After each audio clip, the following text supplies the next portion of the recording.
Градот Скопје интензивно врши градежни инфраструктурни зафати, слични на овој вршиме и во општина Центар, во општина Ѓорчев Петров, во општина Газибаба.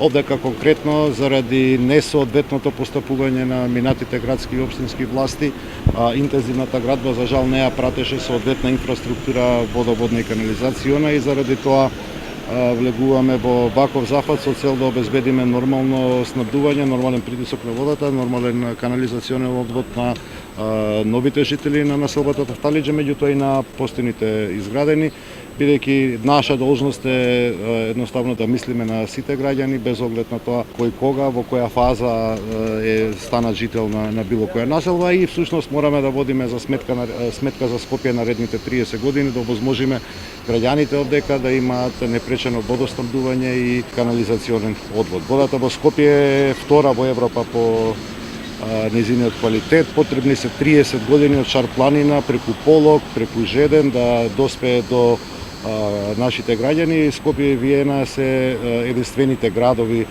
во Европа кои што имаат ваков еден природен филтер, и заради тоа всушност и се овие зафати да таквата здрава вода ја доведеме до секој наш граѓанин. Градот Скопје, како што веќе гледате, интензивно на целата територија работи на подобрување на инфраструктурата, и што водоводна и канализациона, што патна. Повикувам до граѓаните да имаат разбирање да овој период кој што е градежен период го искористиме за обновување на инфраструктурата и да имат трпение во сообраќајот.